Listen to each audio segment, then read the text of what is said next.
of you, man. Wow, hold on.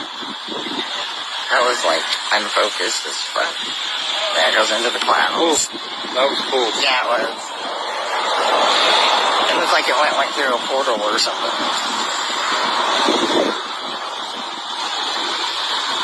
Right next to the moon.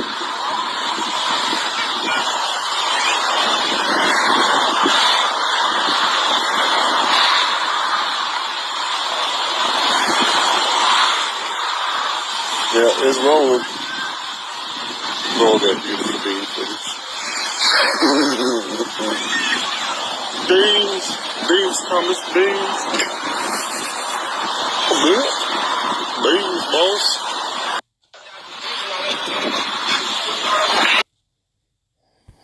Alright, shalom. First off, I want to start off by saying all praises, honor, and glory is due unto Yahweh by Hashem Yahushai, by Hashem Kakarash. That's all praises to the Lord, cause God whose true name in the Hebrew is Yahweh, by Hashem meaning in the name, and Yahushai being the name of the only begotten Son. Also want to say double honors to the elders and apostles of Great Millstone, and peace and mercy to the for like preaching his word and truth and sincerity. On the brother Tazaban, the Great Millstone, Arizona camp. Lord will with another video to edify. And these are the chariots of the Lord, man.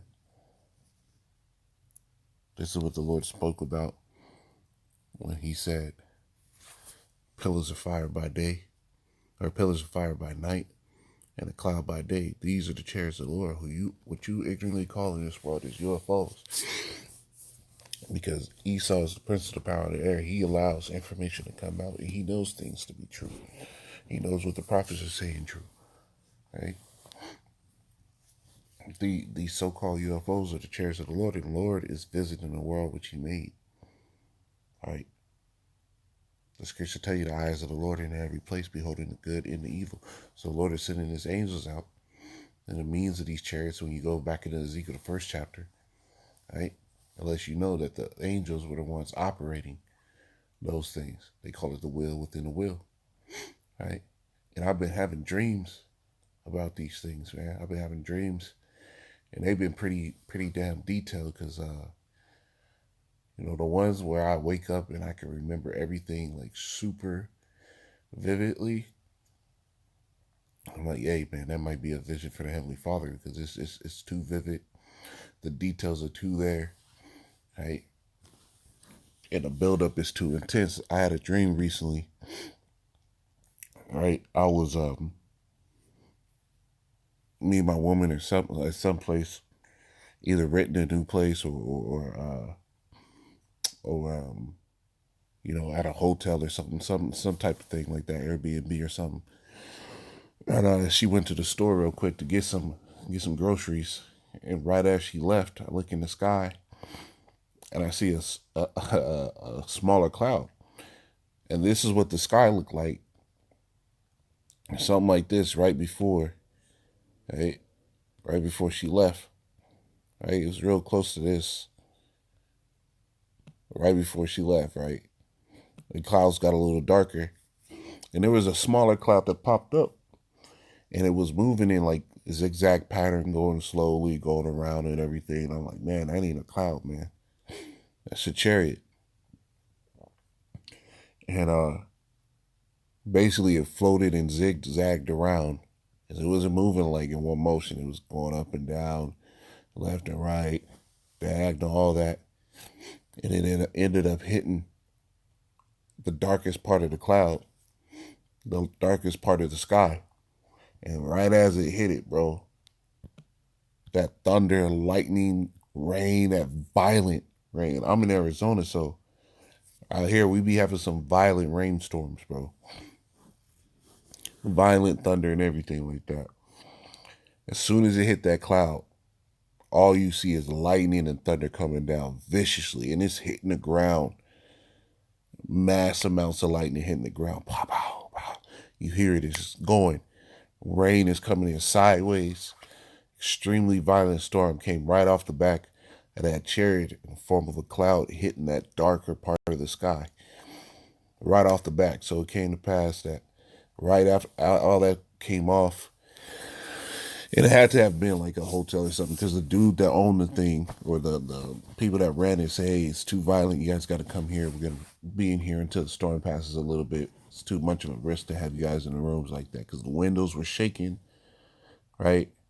Windows were shaking and everything. So I comply. I go and I forget my phone in the room. And I try to go back out to go get my phone real quick just so I can call my woman and check on her. And right as I go to the door, I see a bunch of little animals there. There's a few mice and stuff. There's some cats. Right as I hit the door, bro, one of the mice was right running towards the door to try to get shelter. And bro, that lightning hit that thing so hard. The lightning literally hit it, bah, just as I was going to the door. It's like the Lord was saying, nah, stay up in there. All right, just as I was going to the door, bah, lightning hit it. And I'm like, all right, I can't go out. I can't go out there. So I basically check up a prayer to the Lord, make sure my woman's good. And the storm starts dying down, the lightning eases up a little bit. And I run up to the room before anybody tells me I can't leave. Go to the room, and I go inside. The windows are cracked. It's like my lady had to crack the windows because the violence of the wind was too hard. It was going to break. So it's like my woman cracked the windows, and I go in there. My lady is bent over the bed, praying, right? She didn't even look up when I came in the room. She was so terrified. Right? She just stayed in the praying position. And all I hear her say is, where were you? She didn't even try to look up.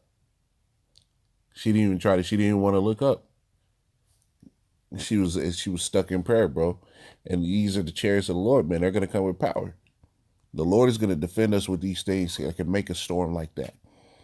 That can fly faster than Esau's shit, that can lift out of the sea with no issue. Right? And have no lag. Esau's shit has lag. The chariots don't. Right? So let's get into some of these precepts. This is Revelation, Exodus, Salakia. Exodus 14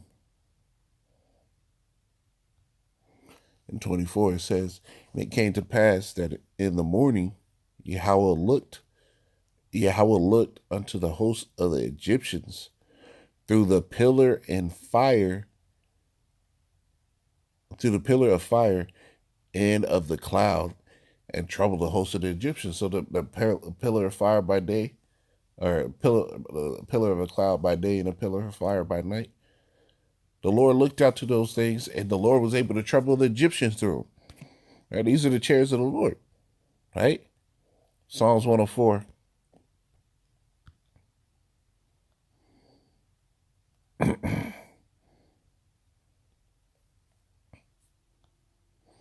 Psalms 104 and I'll start at 1. It says, Bless Yahweh, O my soul, O Yahweh, my power. Thou art very great. Thou art clothed with honor and majesty. Thou coverest thyself with light as with a garment. Thou stretchest out the heavens like a curtain. Who layeth the beams of his chambers in the waters.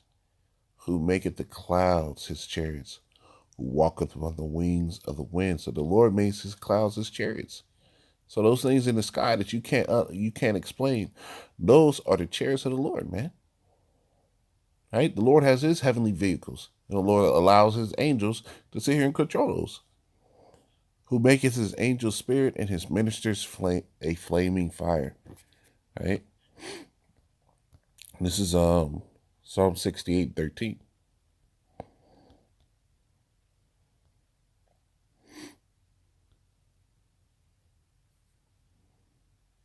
It says, though ye have lain among the pots, yet shall ye be as the wings of a dove covered with silver and her feathers with yellow gold. Those is talking about the chariots, those metals. As you see those chariots, people have talked about seeing golden chariots. People have talked about seeing silver chariots. Right? Those are the chariots of the almighty power, man. Right?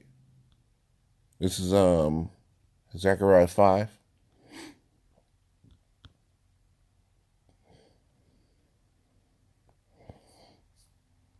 And 1, it says, Then I turned and lifted up my eyes and looked, and behold, a flying roll. And he said unto me, What seest thou? And I answered, I see a flying roll. Now, do rolls fly? Or was this allegory for the chariots of the Lord, man? For those so-called UFOs. It says, I see a flying roll, the length thereof 20 cubits, and the breadth thereof 10 cubits. You see? Then said he unto me, This is a curse that goeth over the face of the whole earth, because these chariots are going to go into Esau's kingdoms, man. For everyone that stilleth shall be cut off as on this side according to it, and everyone that sweareth shall be cut off as on that side according to it. Right? These are the chariots of the Lord. And the Lord is about to sit here and make sure these heathen pay, and he's going to use these things to put out his judgment, man. The scriptures talk about the horns, right? The power of the horns, right?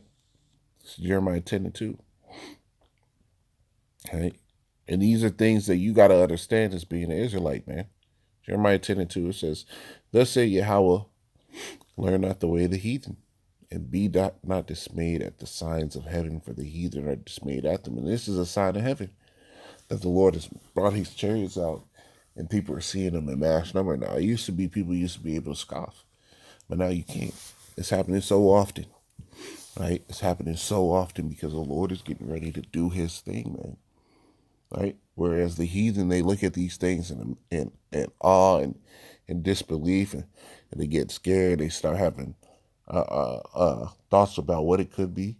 We are supposed to know and be certain and sure these things, that these are the chariots of the Lord, because this is how the Lord is going to deliver us, man. It's Habakkuk 3.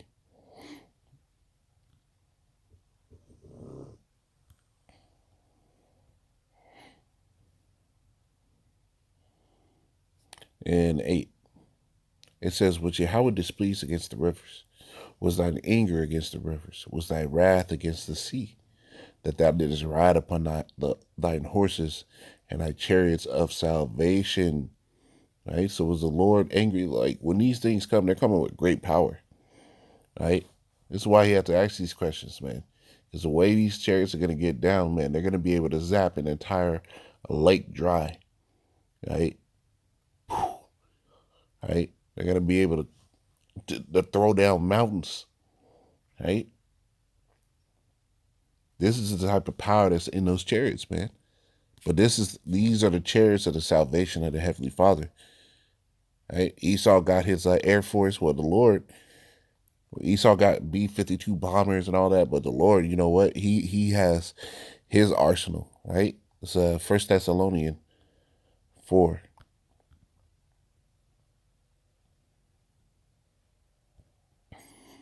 It's 1 Thessalonians 4:7. No, that's not the right one. 4:17. 1 Thessalonians 4 and